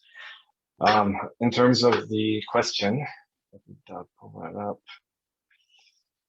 So much like Joy and Arnie also expressed, from my own experience, I feel like the fact that a child denies or hides their heritage is not a sign of shame or lack of pride in that heritage. But I do believe it's an indicator of an inherently racist and non-inclusive environment. This response of hiding our heritage, from my perspective, is a learned response. So we learn as we grow up in a distinctly Eurocentric community that it oftentimes does not benefit us to identify ourselves as outliers. And so I think kind of back to what Joy mentioned, I think Arnie as well, but lunch that my parents packed for me in grade school often went untouched. I think I probably went through most of my elementary school years not eating my lunch, just because, not that, I mean, it's food that I would love to eat if I was at home, but when you pull it out in a classroom amongst people who are unfamiliar with the food, the questions come, the attention comes, and it's, again, it's not a hostile question, it's not hostilely directed in any way, but identifying ourselves as outliers in just something as simple as the type of food that we bring didn't benefit me personally growing up here in Kelowna. So I feel like that was sort of a learned response to sort of hide that aspect of my culture, depending where I was. But that being said, I did have an enormous amount of pride in my Asian heritage growing up here in Kelowna, but I only had limited spaces where I could express that. So that leads me to my point of how we could guide our children as they experience racism in Canada. My world was turned upside down when I had my kid. He's now almost 4, he's about 3 and a bit now. But when I think about the Canada that he grows up in now, it does seem distinctly different. So I know his experience will be very different from my own. I see a lot more diversity even in his daycare classroom. But that being said, that doesn't mean that he won't experience racism. And so in terms of what we could do, I do think that it's very valuable to have more opportunities to bring them places where they have that inclusivity, that safe space to connect with their heritage. But I do have to admit, as important as those resources are, and I know there's more now than there was back then, it's still something that families have to actively seek to utilize. So they have to bring their kids to those locations, or I mean, not even just kids, young adults or older people like me. Like we have to actively go to these spaces where it's safe. So, I mean, ideally, it would be nice if our schools and our workplaces and our communities outside the places that we spend most of our day could be more inclusive and actively promote and showcase different cultures, so that we can be more comfortable being who we are all the time, not just only in these safe spaces. Oh, it's right here. So can you say hi? Hi. Okay, you gotta go. I'm in the middle of something. Sorry about that.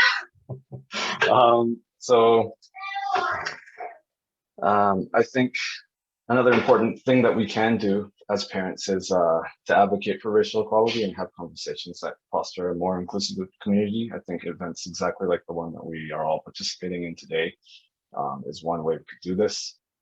We can also educate our kids about the ways that society caters to a more Eurocentric Canadian, and we can empower them by instilling confidence in them that while the struggles that they will inevitably experience are real, it's by no means a reflection of the significance of their heritage.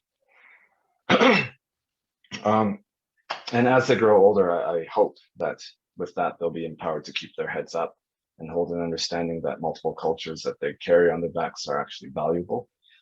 I hope that they'll be able to speak their minds and voice their opinions better than their parents, better than I do and did. And I hope that will empower them to create a better and more inclusive Canada. I want to support my child in growing his understanding of how cultural bias and racism exists in Canada today. And I mean, I grew up, I saw my parents keeping their heads down my whole life, basically just to support my family, my brothers and sisters.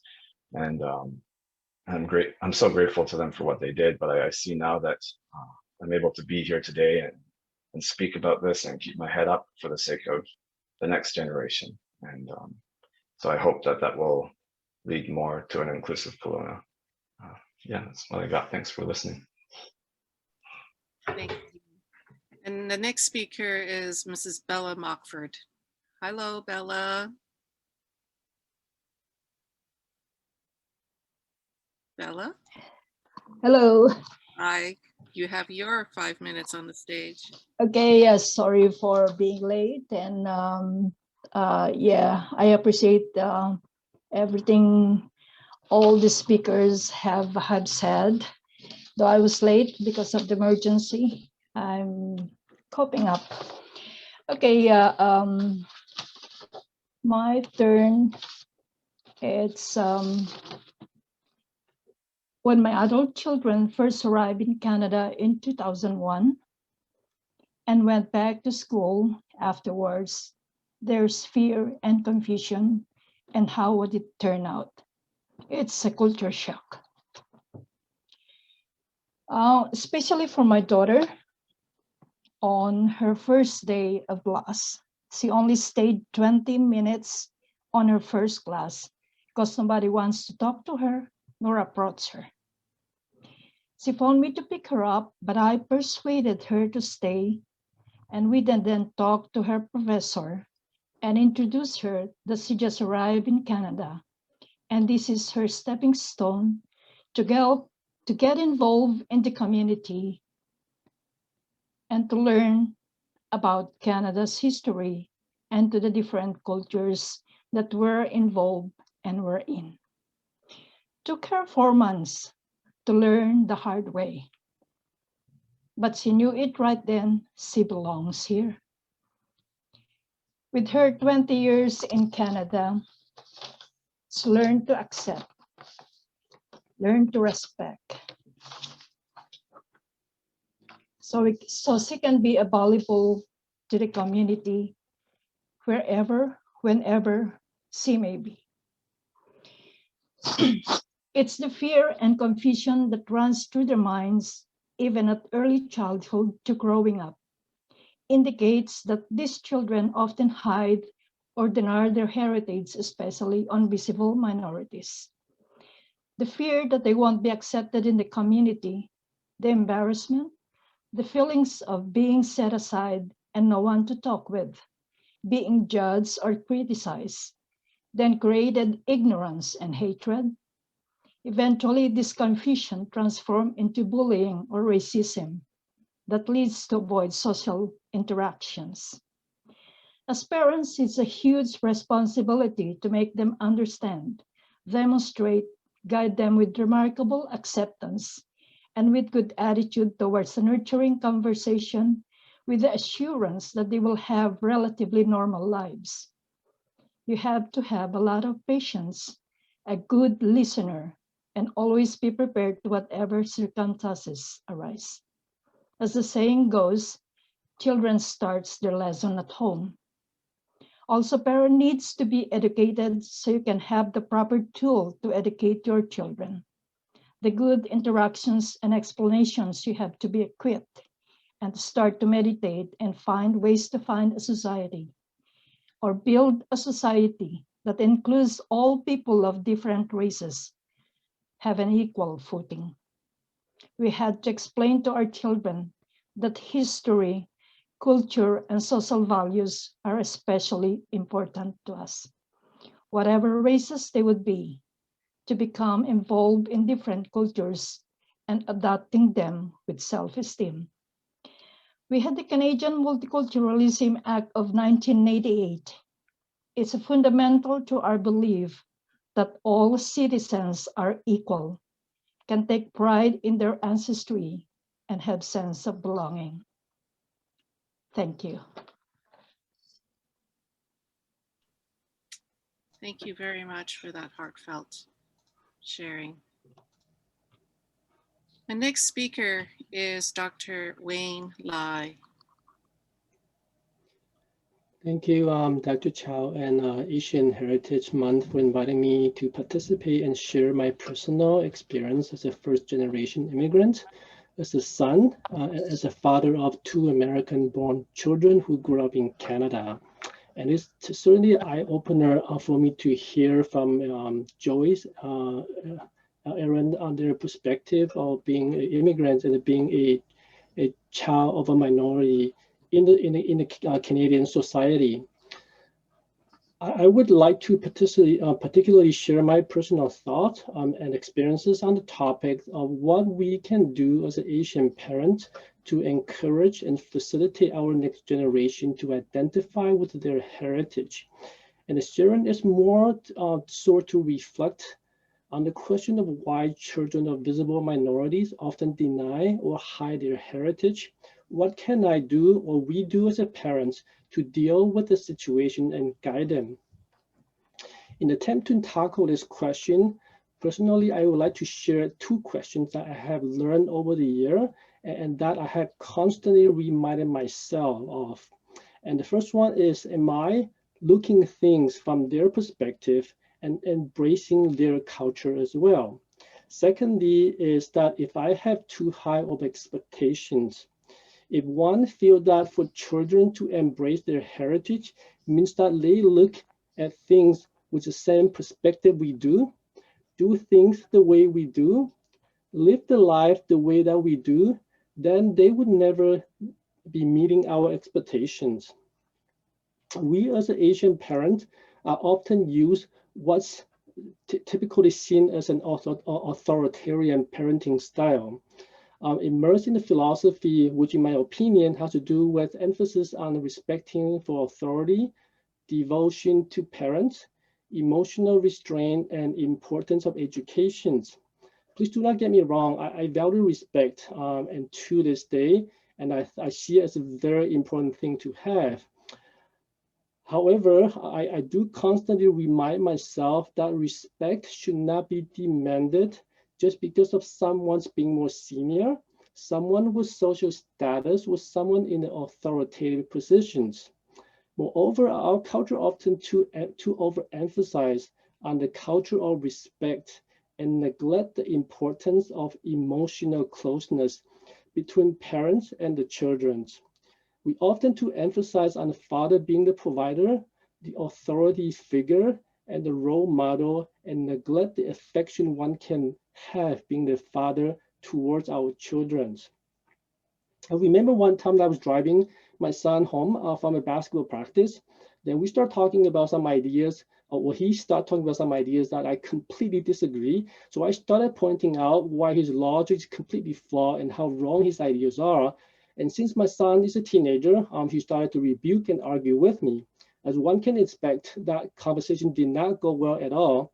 Afterwards, I start thinking how things can really turn out differently if I were to explore on what basis he has such ideas before starting using my authoritative parenting style, correcting him, thinking that this is a great opportunity to show my children that I am the dad who knows more than he does and knows what is best for him.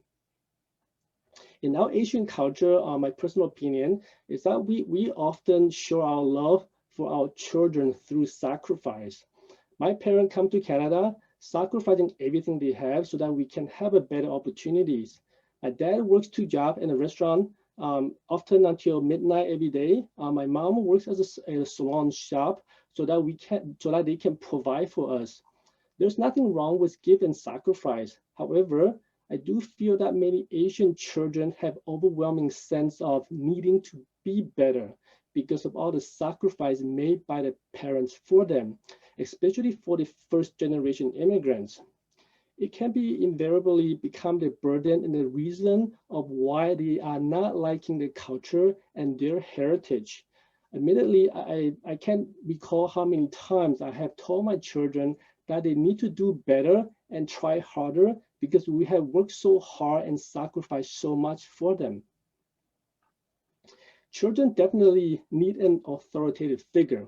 However, I do constantly remind myself that being that figure for my children is to walk alongside them and guide them, but not walk in front of them, leading them where we want them to go. I've also learned the second question is that we also need to embrace their culture. Admittedly, that their culture is very different from the culture that we know of. Not only there's a cultural gap, but there's also a generational gap between us and our children. When my older children start listening to this rap song with rapid beats and loud music, I was like, what kind of music are you listening to? And when my children start playing online games and spending lots of time on TikTok, I remember being quite angry and inhibiting them from doing things like that because it is just not my way of being productive. Little I know that children are learning differently now. They are learning from online games, from social media, doing live streaming and recording video from TikTok. Soon I realized that we should avoid applying the box that we know onto them. Rather, we should consider stepping out of our own boxes and stepping into theirs to learn and understand why they do things they do. I also must admit that it's hard, but it's necessary. If we feel that our culture is if they feel that our culture is all about confinement, restriction, constant sense of what you do is not good enough, they will never embrace their own heritage, which to them are all the negatives. In conclusion, I wanted to share that to discuss and explore the topic of why minority children often deny and hide their heritage. We as a parent first need to examine ourselves and ask ourselves, what have we done to make them be proud of their heritage? If we are showing more acceptance of their culture and their thinking, I do believe that they will be more receptive to our culture and be proud of our heritage and their heritage. I believe it is important to self-reflect upon ourselves first. Thank you for listening. I'm actually quite nervous because the speaker have done a great job, and I was very last one to present. Thank you so much to everyone for your heartfelt sharing to people who you may not even know. So thank you for that courageous step. We have about 5 minutes or so left to this session. I'm going to open it up. Are there others who want to share, have questions for our speakers? Could I ask to say a few words? Sure, please. Thank you. First of all, I want to congratulate you. I had no idea that this forum was an annual thing, and want to congratulate you on your 10th annual forum. I've listened to every speaker, and I certainly, in my own experience and in my community's experience, I certainly empathize with everything that was said. Joy and Dean, Irene, Lady Di. I could say that we all experienced that, and I unfortunately lived most of my life with that. But also my experience is there is strength in unity. There is strength in these voices coming together with the same message.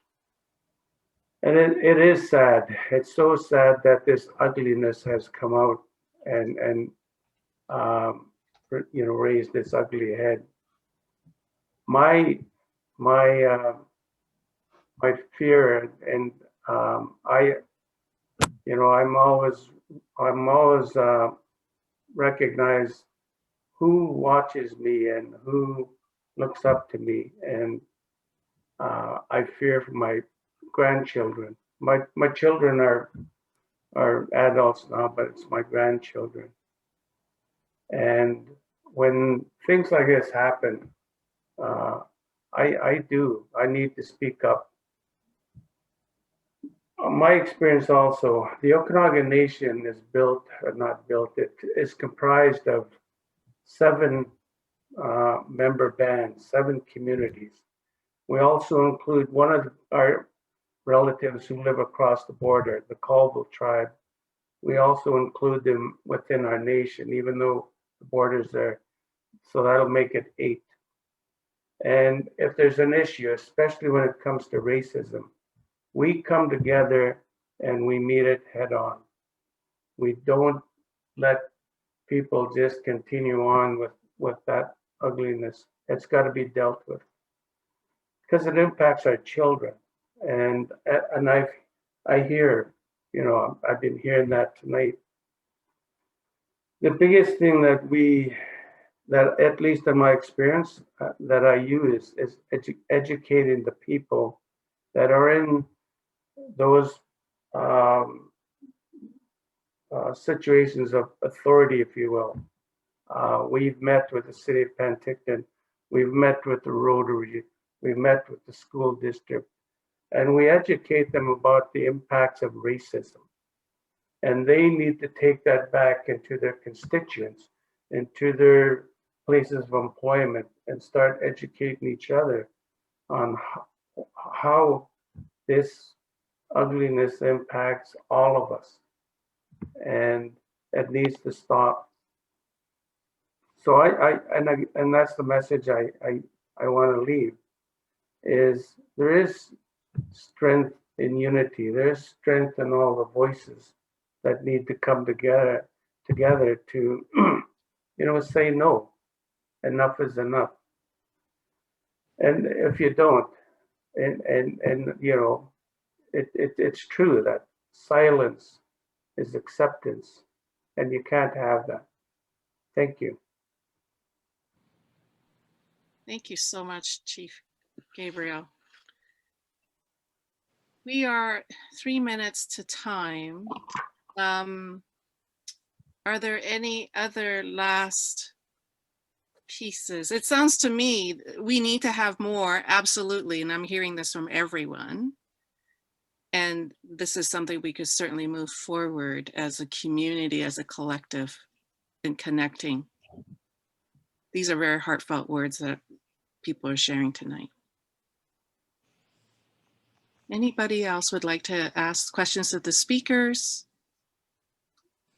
or share other observations, support?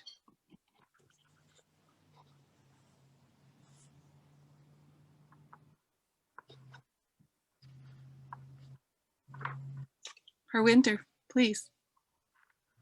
Yes, thank you. I just, it's a comment, and I just want to thank how wonderful this event is, and thanks to all the presenters. I just want to share one thought when everybody was sharing about the hiding the food. So 20 years ago, when I came to Canada, that slowly after upgrading my nursing, started working in Northern Health. And I got, whenever I pulled my food, even from the adult coworkers, the looks I got or the some comments, I would go back to sandwich or macaroni salad. But there are times that I would crave Indian meal, or my mom prepared some. So I would take, and I found a corner. I couldn't go to staff room for years. I found that there was a little nursery a little room behind the children's nursery, and there's a curtain. So every time I would go there to eat and then come to staff room until somebody walked in. They're like, oh, it smells nice. Who's eating? So that's when I felt comfortable. And yesterday, my 5-year-old son had me wondering, now becoming an MLA, I go to Victoria, the legislature session. So I've only gone there once, March, given COVID, we have turns. So my mom, who speaks a little English, and my son is 5-year-old, and he told, now I'm going to go there again tomorrow. So mom wasn't going with us. It's just me now, the COVID, but he thought, just in case if grandma's perhaps getting ready to go. And he said, oh, grandma, I'm going with mom. So, you have to stay here because, you speak Punjabi. So you're not allowed to go there. So then he's worried about grandma staying alone. And he said, well, you just close your eyes. There's no monster, so he won't eat you or something. So I'm thinking, what prompted that conversation? He just been there once in March for 4 or 5 days. And that's a serious conversation he was having with mom. I don't know why, like he thinks that grandma speaks Punjabi and she can't go to where mom's office, he calls it. So it's just interesting to listen why children, he is reluctant to speak Punjabi. He can speak it with his grandparents, but he refuses to speak with us. And so I'm just seeing that, but thank you for sharing those experiences. But it still had me wonder why he thinks the legislature is not a place for Punjabi speaking person through his observations. So just wanted to share that. Thank you so much. We are at time, and I guess my only comment is it certainly reflects from what I've heard tonight is that the environment in which one grows, develops, and experiences themselves as belonging and authentically accepted. It's not necessarily what is said sometimes, right? It's how it's experienced. So I want to thank you so much for all of your words tonight, everyone who participated. I want to thank you, all of you, for giving so much of your time and your heart to share with others and to connect. My job is now done. I'm going to turn it over to, I believe it's Sarah again. I think so. Thank you very much, Shirley. I really appreciate everybody's thoughtful comments. Joy and Arnie and Lady Dia and Dean and Bella and Wayne and everybody else. I think just even for me as a mom, listening to the experiences both of, from the perspective of a child, and who are now adults, but also as parents. I think there's a lot to sit with here. I was taking notes. I don't know if you saw, but Ling has said that she's recording this. I think it is recording. So I'm hoping to play some of the, some of the thoughts and the stories and the experiences that were shared on the radio program tomorrow, because I think it's something that is worth, sharing with a broader audience. So I thank everybody very much for being here, and it's meant a lot to me to be asked to join. Ling, was there anything that you wanted to share or say? You've been so quiet. Yes. Anyway, thank you so much, Sarah, to volunteer for us to holding this. And thank you everyone to join us. Thank you for all the speakers to participate. So we hope this discussion can help someone and can improve something that we in Okanagan area. We want to still keep the safe and peaceful Okanagan. So thank you all. That's wonderful. Yes, thank you, everybody. Mm-hmm. I think that's it. Yeah, thank you. Thank you. Thank you. Have a wonderful evening, everyone.